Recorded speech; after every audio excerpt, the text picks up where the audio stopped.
मैं दूर हूँ मजबूर हूँ ऐ सैयद आलम, मैं दूर हूँ मजबूर हूँ ऐ सैयद आलम, दीदार दिखाते नहीं आवाज सुना दो, दीदार दिखाते नहीं आवाज सुना दो। मैं सूरत यूसुफ को नहीं चाहने वाला, मैं सूरत यूसुफ को नहीं चाहने वाला, मैं कैसे की मानंद नहीं आशिक लैला, मैं कैसे की मानंद नहीं आशिक लैला, मैं आशिक मौला हूँ मेरा इश्क दीवाना, ये जुमला जहां जिसकी तजल्ली से उजाला, ये जुमला जहां जिसकी तजल्ली से उजाला, उल्फत में बड़ा बढ़ के वफा हो के जफा हो, उल्फत में बड़ा बढ़ के वफा हो के जफा हो, हर चीज में लज्जत है अगर दिल में मजा हो, हर चीज में लज्जत है अगर दिल में मजा हो।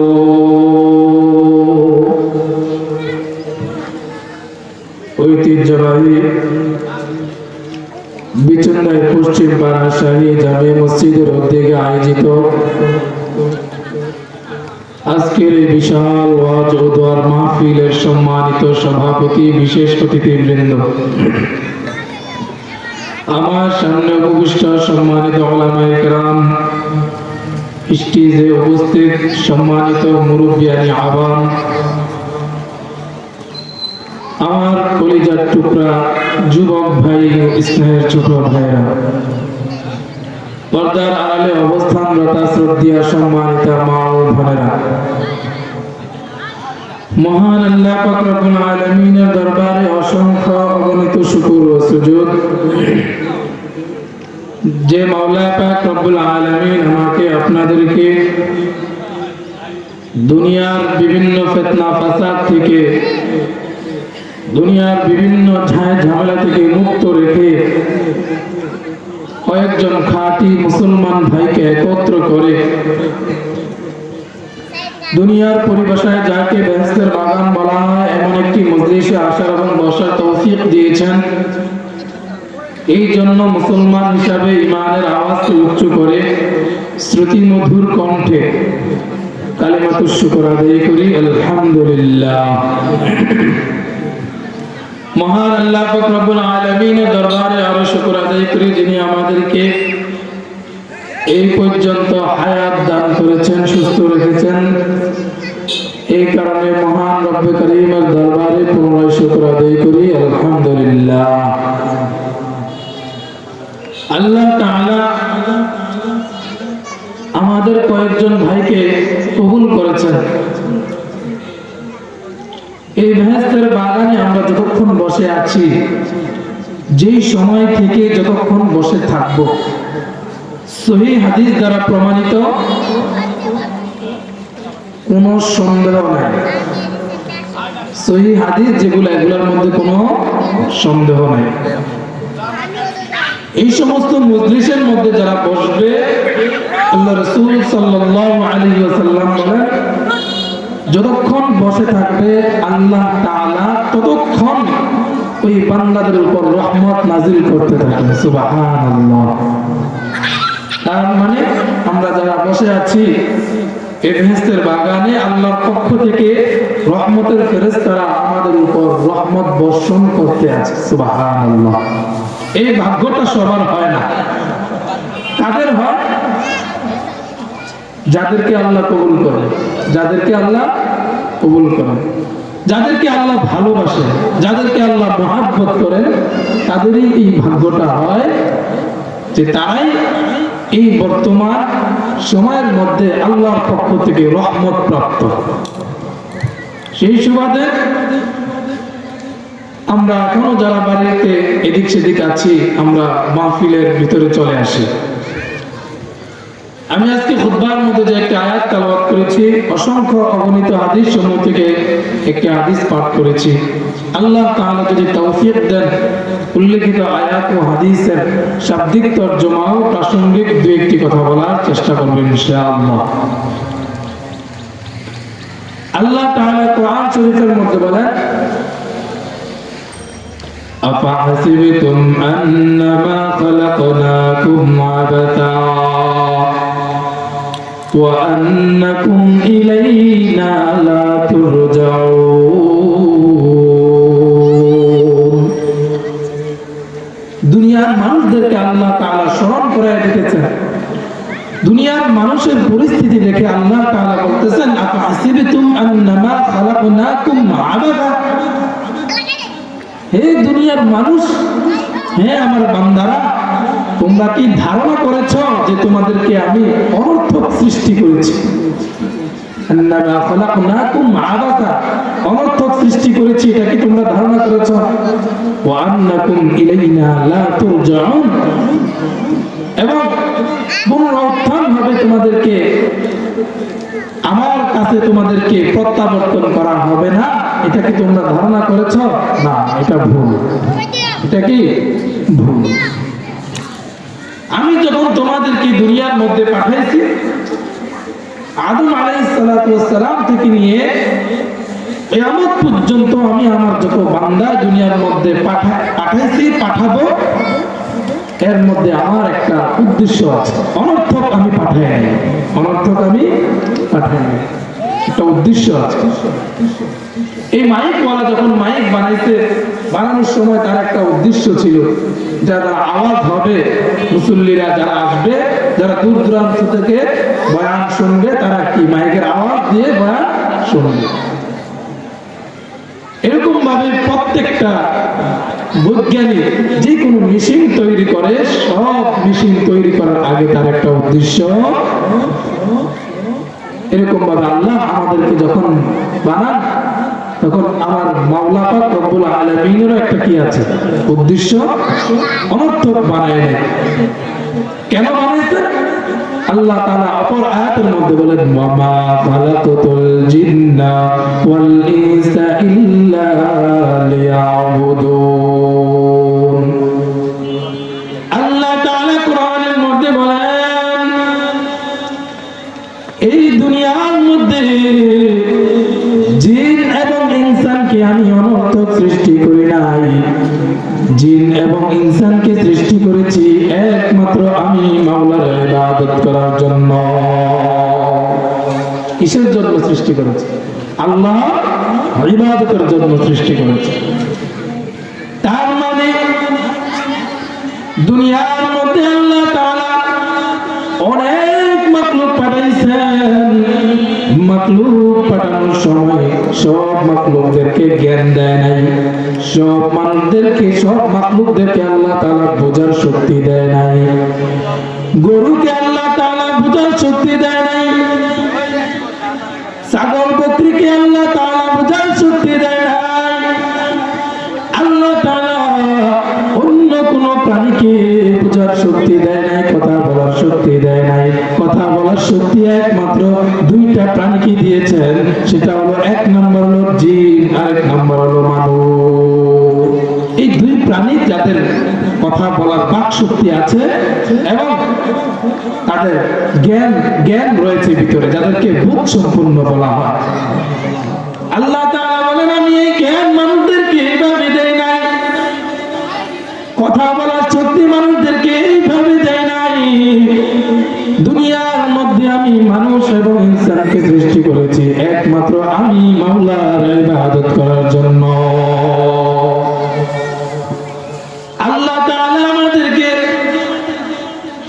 যে উদ্দেশ্যে সৃষ্টি করেছেন ওই উদ্দেশ্যের পিছনে আমরা দৌড়াই না, আমরা শুধু আমাদের নিজেদের উদ্দেশ্যের পিছনে দৌড়াই, সেটা হলো দুনিয়া দুনিয়া দুনিয়া। আমাদের জীবনের শুরু থেকে নিয়ে যতক্ষণ থেকে আমরা বুঝেছি, চলতে শিখেছি, হাঁটতে শিখেছি, বসতে শিখেছি, সেই সময় থেকে নিয়ে সর্বদা আমরা একমাত্র নিজের জন্যই চিন্তা ফিকির করি, আল্লাহর ইবাদতের কোনো খবর থাকে না। আল্লাহ যে উদ্দেশ্যে আমাদেরকে বানিয়েছেন সেই উদ্দেশ্যের পিছনে আমরা দৌড়াই না, দৌড়াই শুধুমাত্র নিজের উদ্দেশ্যে পিছনে। কি কারণে আমরা দুনিয়াতে আসছি সেটাও আমরা জানি না। এখন বলেন হুজুর, আমরা কি সব সময় আল্লাহর ইবাদত করব? যদি আমরা সব সময় আল্লাহর ইবাদত করি তখন আমরা ব্যবসা করব কোন সময়? যদি সব সময় আমরা আল্লাহর ইবাদত করি তাহলে আমরা খানা খাবো কোন সময়? বাথরুম মেসেঞ্জা করবো কোন সময়? আমাদের যে কাজ আছে সেটা কোন সময় করব যদি সব সময় ইবাদত করি? আপনাদের বলেন আল্লাহ তাআলা বলেছেন বান্দা সে যেন সব সময় ইবাদত করে।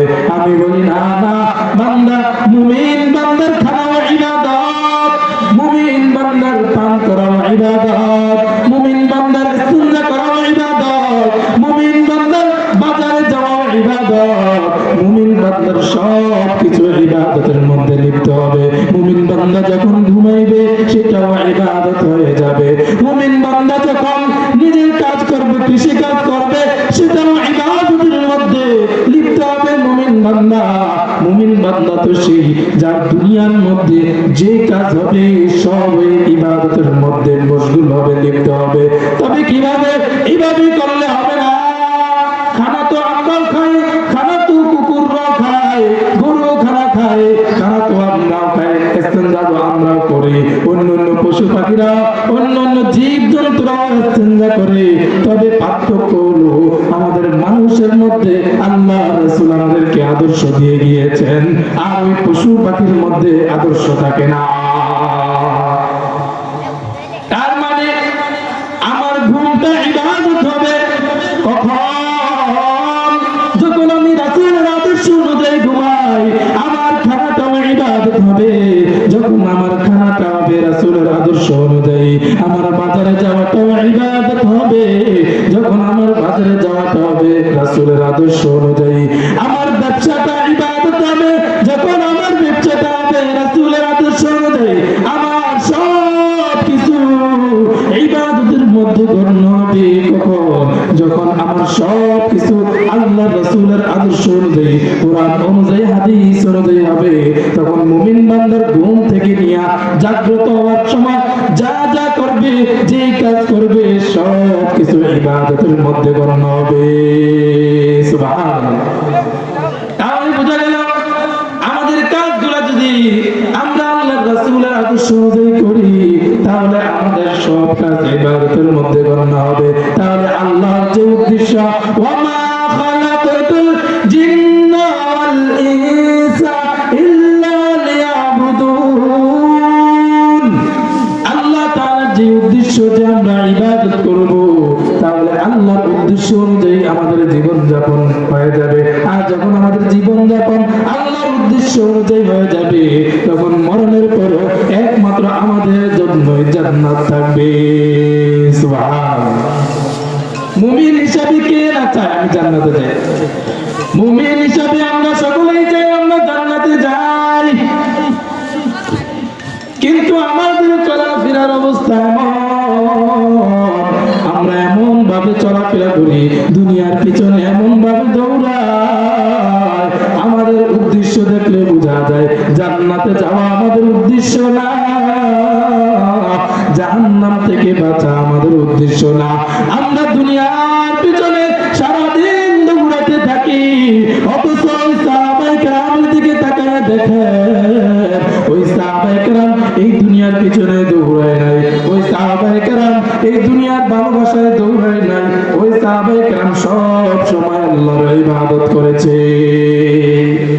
সাহাবায়ে কেরামের জীবনে যদি আমরা পড়ি তাহলে আমাদের মতো তারা এত ধনীও ছিল না। সাহাবায়ে কেরামের জীবনের মধ্যে বড় বড় সাহাবায়ে কেরামের জীবনী তাকাইলে দেখা যায় ইসলাম গ্রহণের পূর্বে তারা অনেক ধনাঢ্য ছিল, অনেক ধনী ছিল, অনেক সম্পদ ছিল, কিন্তু ইসলাম গ্রহণের পরে দেখা যায় তাদের মনের মধ্যে এত প্রভাব পড়লো যে সকল মাল তারা আল্লাহর রাস্তায় সদকা করতে লাগলো। সুবহানাল্লাহ। দুনিয়ার সম্পদের প্রতি বিন্দু মাত্র তাদের লোভ ছিল না, দুনিয়ার ক্ষমতার প্রতি বিন্দু মাত্র তাদের কি ছিল না, লোভ ছিল না। খলিফাতুল মুসলিমিন ওমর ইবনুল খাত্তাব রাদিয়াল্লাহু তাআলা তিনি যখন খলিফা ছিলেন, আমিরুল মুমিনিন ছিলেন, ইতিহাসের পাতা দেখলে, ইতিহাসের পাতা উল্টালে বোঝা যায় মুহাদ্দিসিনে কেরামগণ বলেন অর্ধ পৃথিবী শাসন করেছেন একাই, তিনি হলেন কে? ওমর রাদিয়াল্লাহু তাআলা। কে? ওমর রাদিয়াল্লাহু তাআলা। অর্ধ পৃথিবী তিনি একাই শাসন করেছেন। সুবহানাল্লাহ।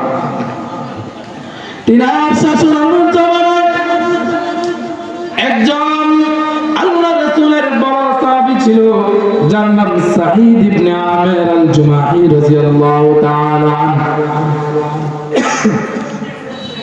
সাঈদ ইবনে আমির আল-জুমাহি রাদিয়াল্লাহু তাআলা আনহু আল্লাহ রাসূলের বড় একজন সাহাবা ছিলেন। তো ওমর রাদিয়াল্লাহু তাআলা আনহু যখন খলিফা হলেন, তখন ওমর রাদিয়াল্লাহু তাআলা আনহু সাঈদ ইবনে আমির আল-জুমাহিকে ডাক দিয়ে বললেন, হে সাঈদ, কি ব্যাপার? এত বড় রাষ্ট্র আমি পরিচালনা করতেছি আর তোমাদের মতো সাহাবায়ে কেরাম তোমরা দূরে দূরে আছো, এটার কারণ কি? ওমর রাদিয়াল্লাহু তাআলা আনহু ডাক দিয়ে বললেন, ও সাঈদ, তৎকালীন জামানায় সিরিয়ার একটা শহর ছিল হিম শহর, আমি তোমাকে ওই হিম শহরের মধ্যে গভর্নর বানাইয়া পাঠাইতে চাই। বর্তমান আমরা যেটা জানি বিভিন্ন থানায় এমপি হয়, কি হয়? এমপি হয়। ওই হিম শহরে আমি তোমাকে গভর্নর বানাইয়া পাঠাইতে চাই, তুমি খলিফাতুল মুসলিমিনের পক্ষ থেকে গভর্নর হয়ে হিম শহর পরিচালনা করবা। তৎকালীন জামানায় সিরিয়া ছিল ব্যবসায়িক বাণিজ্য এলাকা, আর বাণিজ্য এলাকার মধ্যে যদি ক্ষমতা পাওয়া যায় তাহলে টাকাও বেশি পাওয়া যায়, অর্থ সম্পদ বেশি পাওয়া যায়। সাঈদ ইবনে আমির রাদিয়াল্লাহু তাআলা আনহুকে ওমর রাদিয়াল্লাহু তাআলা আনহু যখন এই প্রস্তাব দিলেন, যাও হিম শহরের গভর্নর হিসেবে যাও, সাঈদ ইবনে আমির আল-জুমাহি রাদিয়াল্লাহু তাআলা আনহু আল্লাহ তাআলার এত বড় আশিক ছিলেন, সাথে সাথে ওমরকে মানা করে দিলেন, ও খলিফাতুল মুসলিমিন, আমি চাই আমার কোনো ক্ষমতার লোভ নাই, আমার কোনো টাকার লোভ নাই, আমার কোনো অর্থ সম্পদের লোভ নাই। ও খলিফাতুল মুসলিমিন, আমি চাই আমি একাকিত্বভাবে আমি একমাত্র আমার মাওলার ইবাদত করব। সুবহানাল্লাহ। দেখছেন, গভর্নর হিসাবে একজন বাদশা পাঠাতে চায়, অথচ যাইতে রাজি নাই। আর আমি আপনি হলে কি করতাম? এরকম একটা পদ পাওয়ার জন্য কত কোটি কোটি টাকাও তো আমরা খরচ করি, ঠিক না? কিন্তু এভাবে দিতেছে। এবং কোন এলাকা, যে এলাকা বাণিজ্য এলাকা, তৎকালীন জমানায় যেটা অনেক বড়লোক এলাকা, ধনাঢ্য এলাকা হিসেবে প্রসিদ্ধ ছিল। সাঈদ ইবনে আমির রাদিয়াল্লাহু তাআলা আনহু যখন নিষেধ করে দিলেন, ওমর রাদিয়াল্লাহু তাআলা আনহুর মন খারাপ হয়ে গেল। ওমর রাদিয়াল্লাহু তাআলা আনহু বলল, ও সাঈদ,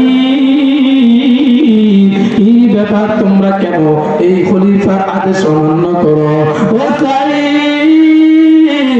এত বড় রাষ্ট্র আমি একা কিভাবে পালন করব?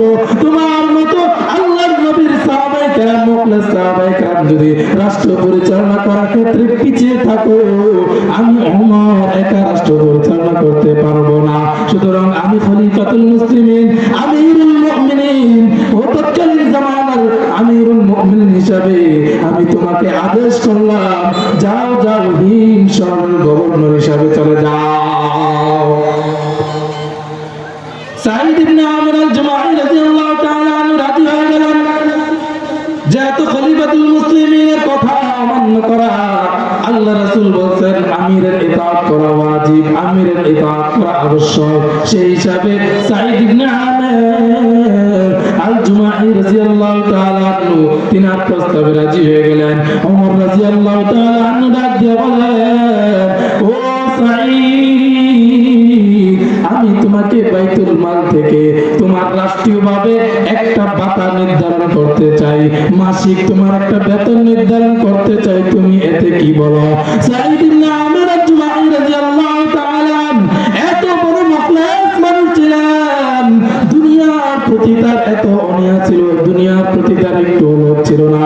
ওমর রাদিয়াল্লাহু তাআলা কি ডাক দিয়া বলল, ও খলিফাতুল মুমিনিন, আপনাকে আমি ভালো করে জানিয়ে দিতে চাই, আমি মিশরের গভর্নর হিসেবে যাব, ঠিক আছে, আল্লাহর মাখলুকের, আল্লাহর বান্দাদের আমি খেদমত করব, মানুষের আমি খেদমত করব, তাতে আমি একটু চাই না আমি এই রাষ্ট্রীয় কোন সম্পদ আমার ঘরে যাক, আমার সংসার মানুষের টাকায় চলো, আমার সংসার জনগণের টাকায় চলো, এটা আমি চাই না। আমার রথ আছে, আমাকে আল্লাহ তাআলা শক্তি দিয়েছে, আমাকে আল্লাহ তাআলা জ্ঞান দিয়েছেন, কথা বলার শক্তি দিয়েছেন, আমি কাজ করতে পারবো, সুতরাং আমি আমার পরিবার আমি নিজের পরিশ্রম দ্বারাই আমি চালাতে চাই, সুতরাং এই রাষ্ট্রীয় মাল থেকে মাসিক আমার কোনো ভাতার প্রয়োজন নাই। সুবহানাল্লাহ। দুনিয়ার প্রতি কতটুকু অনীহা থাকলে এমন কথা বলতে পারে যে আমি চাকরি করব, ঠিক আছে, গভর্নর হিসাবে নিযুক্ত হব, ঠিক আছে, তবে আমার এই দুনিয়ার কোনো সম্পদ, রাষ্ট্রীয় কোনো ভাতা, মাসিক বেতন আমার দরকার নাই, তবে সংসার যেটা চালানোর প্রয়োজন সেটা আমি নিজেই উপার্জন করে আমার সংসার চালাবো। একজন এমপি হয়ে এত বড় ক্ষমতাবান হয়েও সে কি বলতেছে, রাষ্ট্রীয় কোনো টাকা, জনগণের কোনো টাকা আমার দরকার নাই, আমার সংসার চালাবো, আমার নিজের পেট চালাবো, চালাবো তো আল্লাহ, তবে যেটা উপার্জন করবো সেটা আমার নিজের শক্তিতেই করবো। সুবহানাল্লাহ। সাঈদ ইবনে আমির আল-জুমাহি রাদিয়াল্লাহু আনহু হিমশরের মধ্যে চলে গেলেন, গভর্নর হিসেবে হিমশর পরিচালনা করতেছে, জনগণকে খুব সুন্দরভাবে পরিচালনা করতেছে। কিছুদিনের মধ্যে হিমশর থেকে কিছু প্রতিনিধি ওমর রাদিয়াল্লাহু তাআলা আনহুর কাছে আসলো, খলিফাতুল মুসলিমিন ওমর রাদিয়াল্লাহু তাআলা আনহুর কাছে হিমশর থেকে কিছু প্রতিনিধি আসলো হিমশরের বিভিন্ন অবস্থা বর্ণনা করার জন্য। ওমর রাদিয়াল্লাহু তাআলা হিমশর থেকে যখন প্রতিনিধি আসলো, তাদেরকে জিজ্ঞাসা করলো, কি অবস্থা তোমাদের গভর্নর, কিরকম পরিচালনা করতেছে, কিভাবে পরিচালনা করে? প্রতিনিধিরা বলল, হ্যাঁ, খুব ভালোভাবে পরিচালনা করতেছে। ওমর রাদিয়াল্লাহু তাআলা আনহু বলল, বাইতুল মালের অবস্থা খুবই ভালো, রাষ্ট্রীয় টাকা পয়সা এখন মোটামুটি ভালো আছে, তোমরা হিমশহরের কিছু গরিব লোকদের তালিকা আমার কাছে দাও, যাতে করে রাষ্ট্রীয় থেকে ওই গরিব লোকদেরকে কিছু সহযোগিতা করতে পারে, যাদের পেটে খানা জুটে না, যাদের চাকরি করার সামর্থ্য নাই, আমি তাদেরকে কিছু দান সদকা করতে চাই, বাইতুল মালের পক্ষ থেকে কিছু গরিবের লিস্টি দাও। ওই হিমশহরের প্রতিনিধি এক এক করে লিস্টি পেশ করতেছে খলিফাতুল মুসলিমের কাছে, বাদশার কাছে, প্রধানমন্ত্রীর কাছে এক এক করে গরিব মানুষের লিস্টি পেশ করতেছে, এত বড় লিস্ট এক একজন করে ওমর রাদিয়াল্লাহু তাআলা আনহু পড়তেছে নাম গরিব লোকদের, একজন একজন করে গরিব লোকদের নাম পড়তেছে।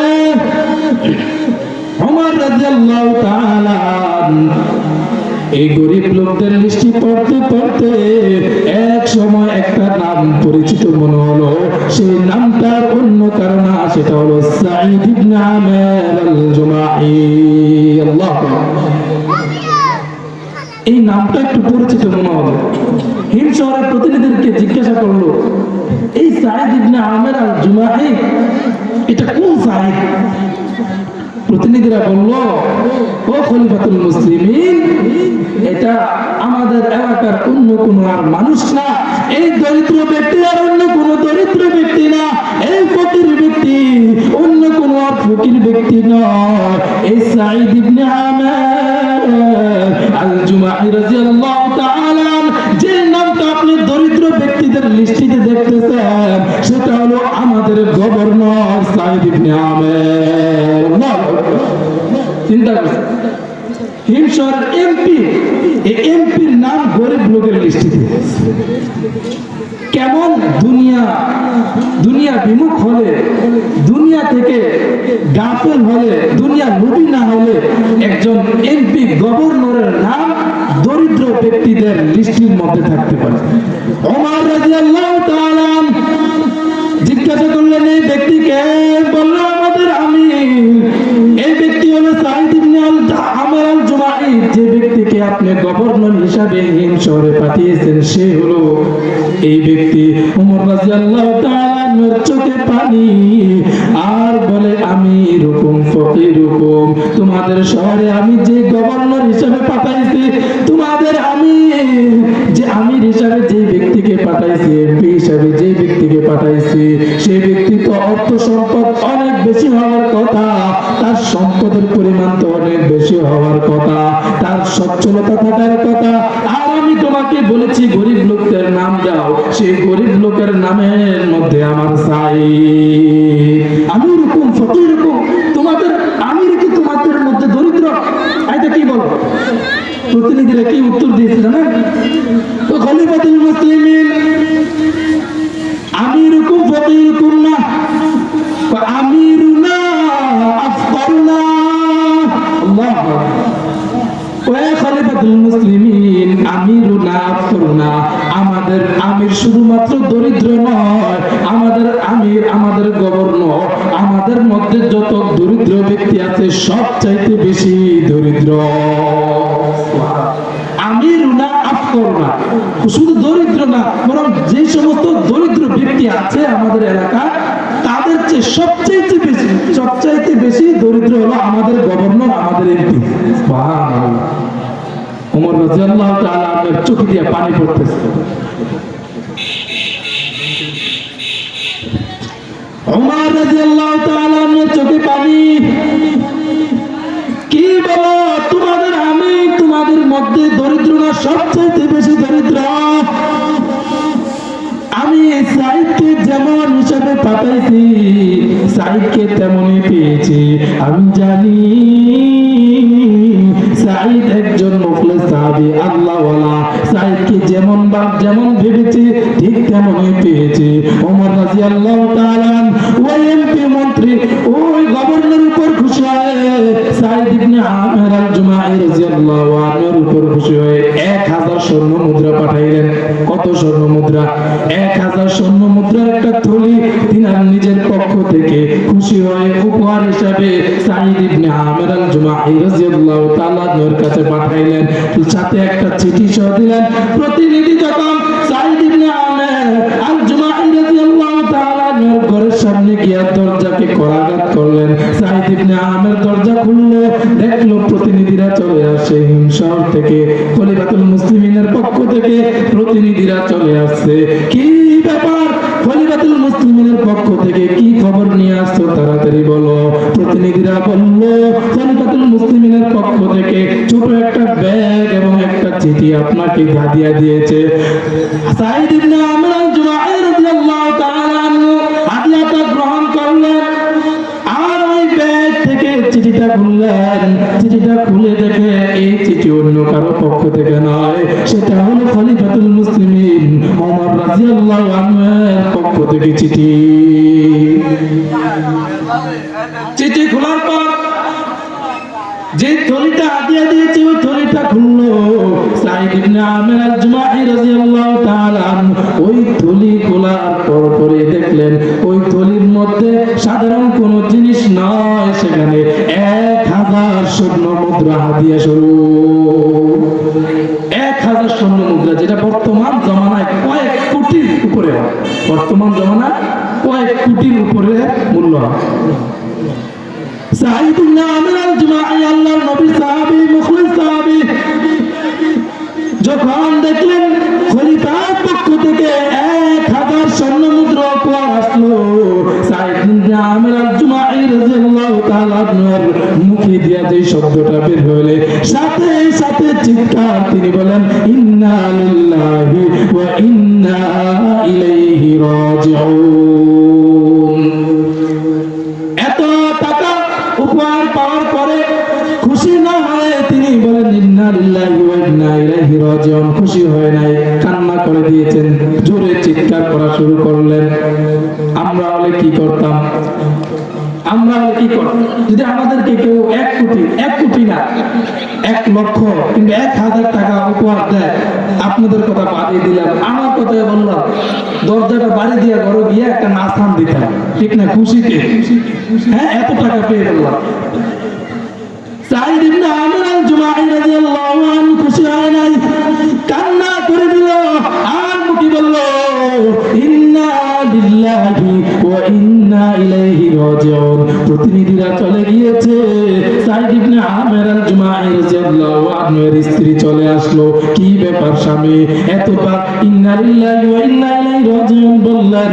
খলিফার পক্ষ থেকে প্রতিনিধিরা আসলো, কি ওমর রাদিয়াল্লাহু তাআলা কি ইন্তেকাল করেছেন, এই কারণে কি আপনি ইন্না লিল্লাহি বলেছেন, কান্না করতেছেন? বলো না না, এর চেয়ে আরো বড় ঘটনা ঘটে গিয়েছে।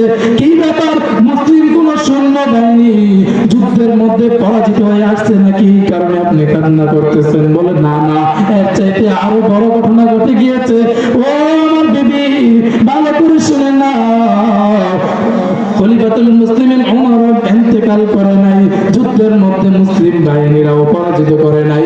এর চাইতে আরো জঘন্য ঘটনা, সেটা হলো উদখিলাতিদ দুনিয়া ফিদ্দার, আমার ঘরের মধ্যে দুনিয়া ঢুকে গিয়েছে। দুনিয়া আমার ঘরের মধ্যে ঢুকে গিয়েছে, এই কারণে আমি কান্না করি। হালাকাতুল আখিরা, উদখিলাতিদ দুনিয়া ওয়া হালাকাতুল আখিরা, দুনিয়া আমার ঘরে ঢুকে গিয়েছে, তার মানে আমার আখিরাত ধ্বংস হয়ে যাবে, সেই ভয়ে আমি কান্না করতেছি। যখন টাকা একটু বেশি হয়ে যায়, অর্থ সম্পদ একটু বেশি হয়ে যায়, অহংকার এভাবে চলে আসে, ইবাদতের প্রতি অনাগ্রহ চলে আসে, অলসতা চলে আসে। তখন নিজেকে মনে হয় টাকা পয়সা তো আছে, ইবাদত করে লাভ কি, যিনি রিজিক দেওয়ার কথা, রিজিক তো আমার কাছে এইভাবেই আছে। তখন মানুষের আস্তে আস্তে আখিরাত বরবাদ হতে থাকে, আখিরাত কি হতে থাকে? বরবাদ হতে থাকে। সেই চিন্তা করে তিনি কান্না করতেছেন। সাঈদ ইবনে আমির আল-জুমাহি রাদিয়াল্লাহু আনহু,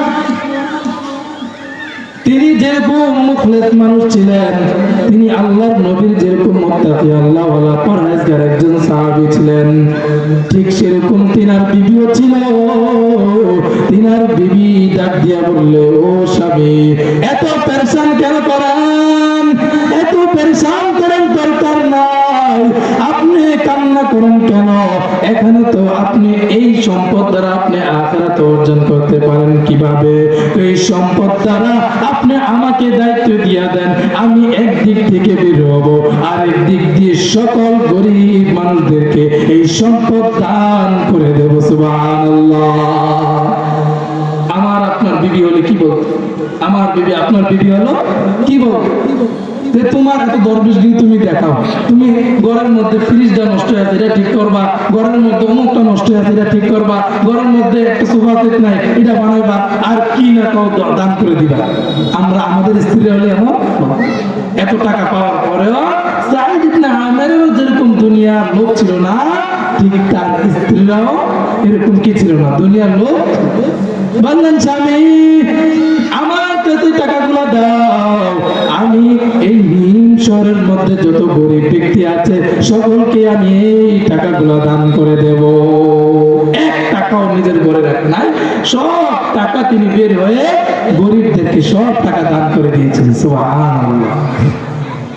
ওমর রাদিয়াল্লাহু তাআলা তিনার কাছে এই খবর পৌঁছলো যে সাঈদ ইবনে আমিরকে যে আপনি হাদিয়া দিয়েছেন, এই হাদিয়াটা তিনি রাখে নাই, এটাও গরিবদের মাঝে কি করে দিয়েছে? বন্টন করে দিয়েছে, দান করে দিয়েছে।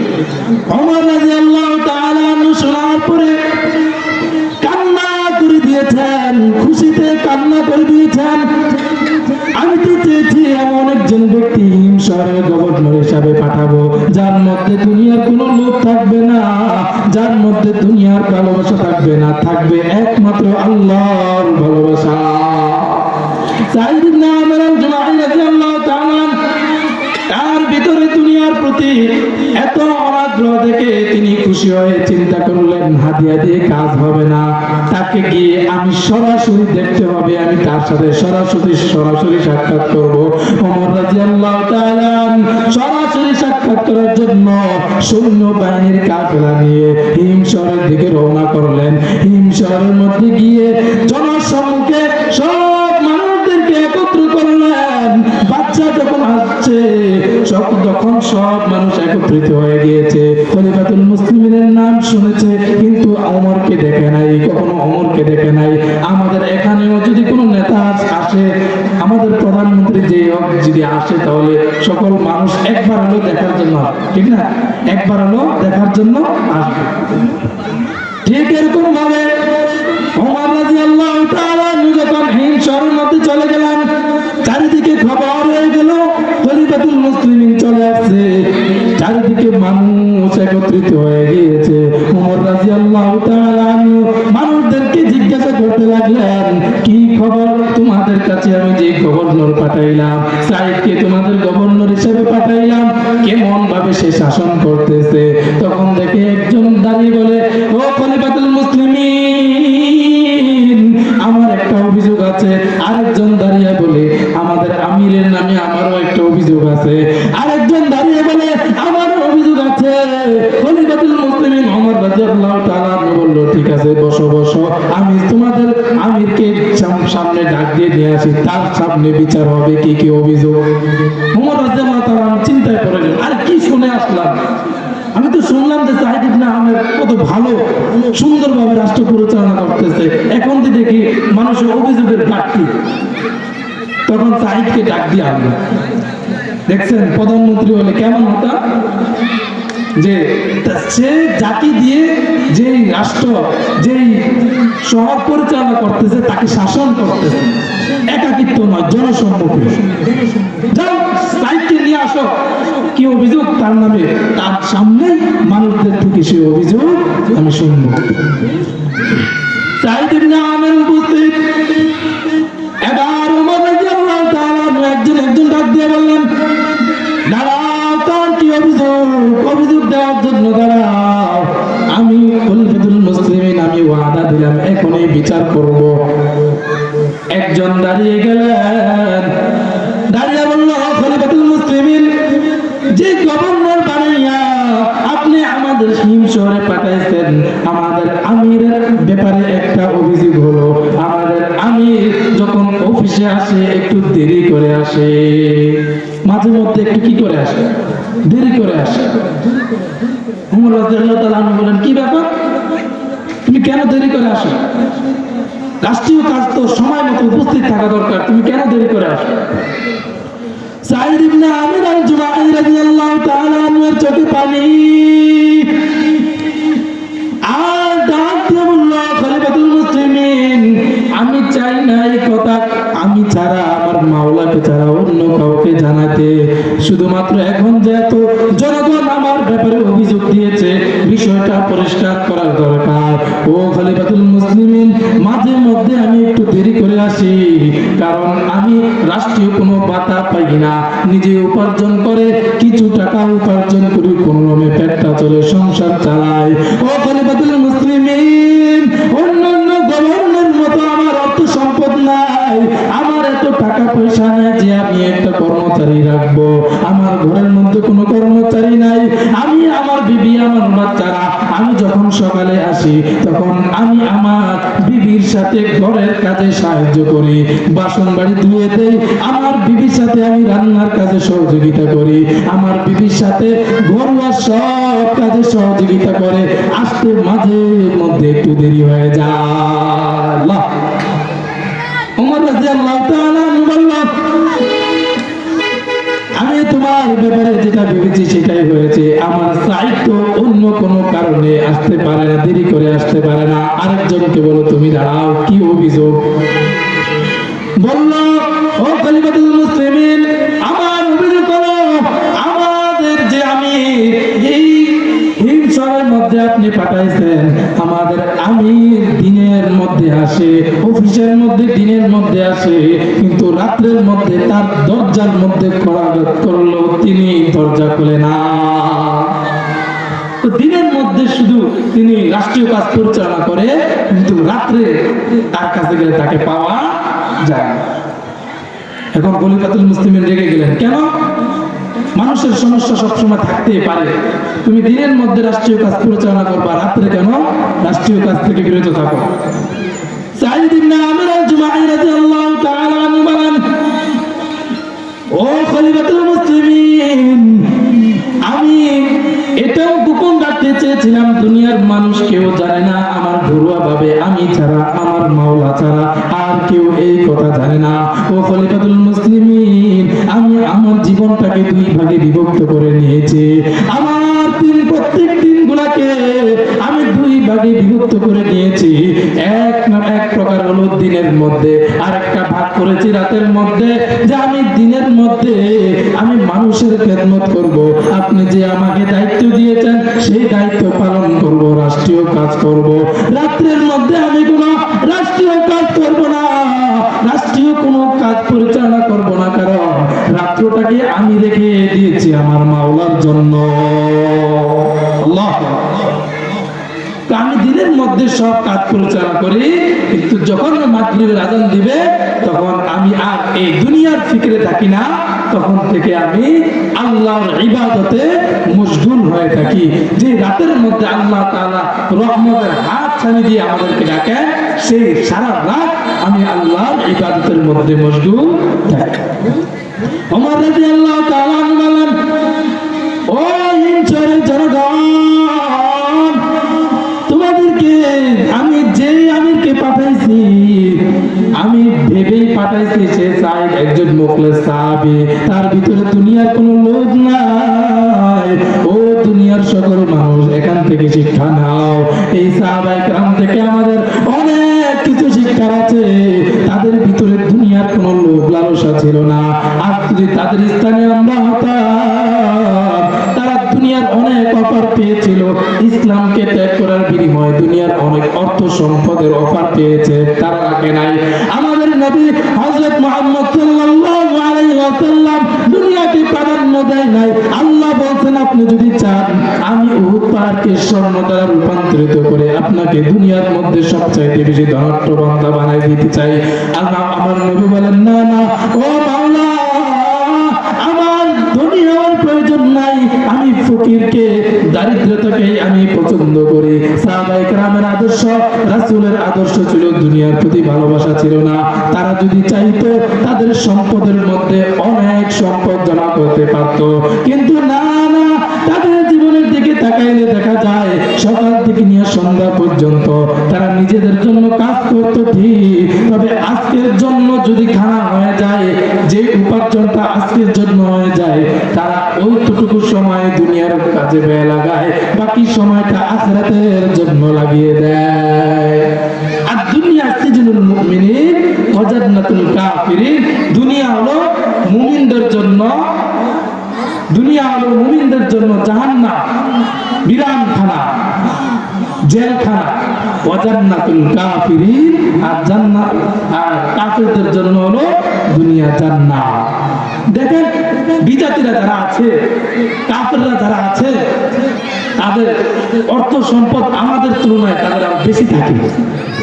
হ্যাঁ, মুসলিম কান্ট্রি যেগুলো আছে, এদের তুলনায় যেগুলা কাফের কান্ট্রি আছে, অমুসলিম কান্ট্রি আছে, তাদের সম্পদ বেশি।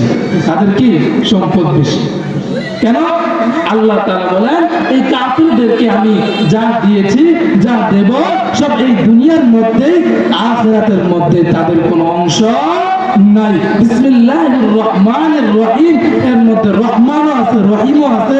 রহমান অর্থ দয়া, রহিম অর্থ দয়া, তবে রহমান অর্থ ব্যাপক দয়া, যে দয়াটা দুনিয়ার মধ্যে কাফেররাও পাবে আর মুমিনরাও পাবে।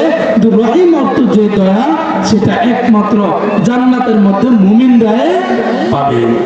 সুতরাং রাসূলের আদর্শ অনুযায়ী, রাসূলের আদর্শ অনুযায়ী, আল্লাহ রাসূলের সাহাবায়ে কেরামের আদর্শ অনুযায়ী দুনিয়া বিমুখ হতে হবে।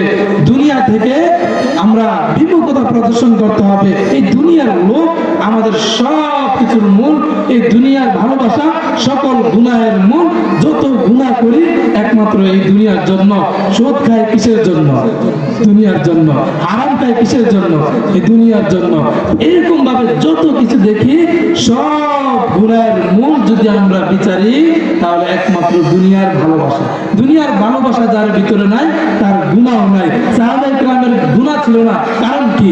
রাসূলদের গুনাহ ছিল না, কারণ কি? যদি আমরা ভালো করে দেখি যে তাদের ভিতরে দুনিয়ার ভালোবাসা ছিল না, দুনিয়ার মহব্বত ছিল না, দুনিয়ার প্রতি লোভ ছিল না, গাড়ির প্রতি লোভ ছিল না, বাড়ির প্রতি লোভ ছিল না, নারীর প্রতি লোভ ছিল না। তাদের সম্পূর্ণ দুনিয়া থেকে অনাগ্রহ ছিল। এই কারণে তারা বেশি বেশি আল্লাহর ইবাদত করেছেন।